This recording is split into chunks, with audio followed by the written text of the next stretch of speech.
Salut la famille, salut la MIFA, salut la mafia, et quel dégoût ce match, hein, franchement, un partout, ça fout la rage.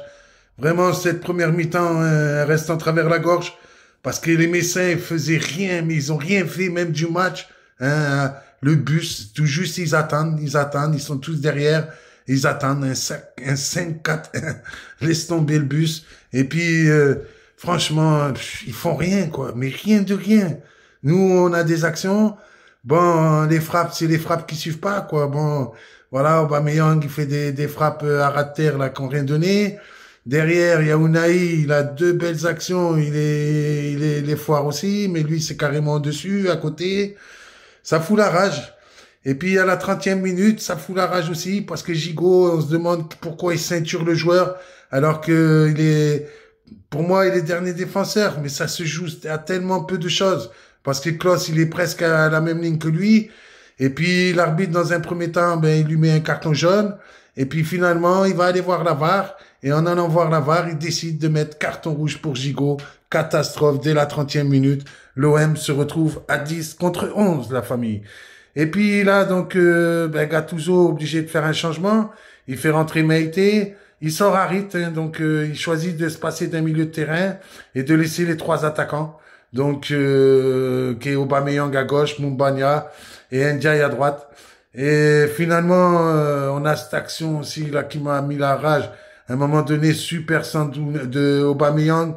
Unai, il met la tête comme ça, piqué, mais en plein sur le gardien. Il l'a mis à droite, à gauche, il y a but. Non, il l'a mis sur le gardien.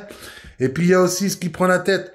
J'ai oublié d'en parler, c'est avant que Gigot sorte. Il y a cette action hyper litigieuse, puisque Gigot, il saute en l'air, le gardien, il touche pas le gardien, on voit bien qu'il touche le ballon, mais l'arbitre siffle faute, alors que juste derrière India, il met le but.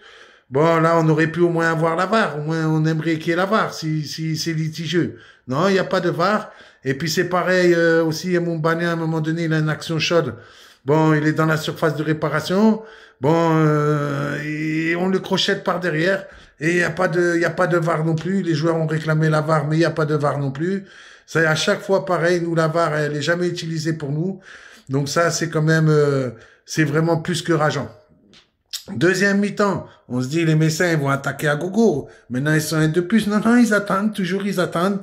Donc du coup, ben, on arrive, bon, difficilement, mais à essayer de se procurer quelques actions. Et puis, je vous avais prédit, franchement, j'aurais dû parier, Mumbagna, il met son but. Et là, franchement, ça fait plaisir. C'est d'abord une frappe d'Aubameyang relâchée par le gardien. Quentin Merlin qui fait un super centre. Et puis Mumbagna qui met le but. On peut dire en tout cas que dans ce match, trois recrues se sont quand même montrées hein, avec cette passe décisive de Quentin Merlin, avec ce but de Mumbagna. Et vraiment, Onana, franchement, qui a tenu la baraque au milieu de terrain. C'est parce que c'était vraiment pas facile. Hein. Il y avait Unai avec lui, mais bon, c'était léger quand même. Surtout face à un 5-4-1. Et puis, on se dit, bon, ben c'est bon, maintenant on va tenir. Hein. On va tenir jusqu'à la fin. On va tout donner. On va vider ses tripes. Et malheureusement, 6 minutes plus tard, on prend ce putain de but de merde. Hein, j'ai été dégoûté. Hein, ça fait un partout. Franchement, ça dégoûte. Hein, faut le dire, ça dégoûte. Bon, après, il y a eu des changements. Sarr qui est rentré. Luis Enrique aussi qui est rentré. Mais finalement, bon, c'est Ulysse aussi qui est rentré. D'ailleurs, il fait un coup franc. Et on a eu un coup franc dangereux. Et il s'est cru au rugby, le mec. Bon, c'est dommage.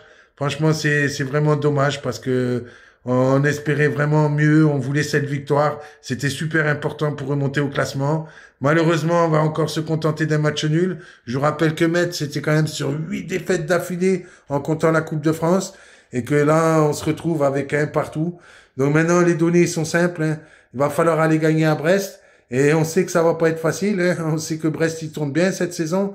Et puis en plus, faut pas oublier que jeudi, on a ce barrage d'Europa League. Et ce barrage d'Europa League contre le Shakhtar Donetsk, une équipe qu'on connaît en Europe qui est pas facile du tout.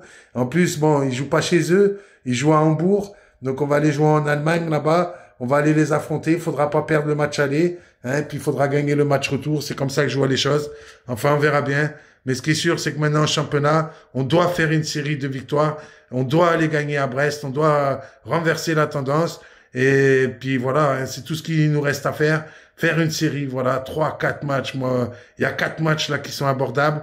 Après, ça sera pas facile, hein, je l'avais dit dès le départ. J'avais pour illusion qu'on gagne 13 à 15 points. Ben, maintenant, pour gagner 15, c'est mort. Pour en gagner 13, faut faire 4 victoires d'affilée derrière. Et j'espère vraiment que l'OM va le faire. Allez, la famille, ça dégoûte. Un partout contre Metz. Franchement, ça dégoûte. Mais allez, l'OM.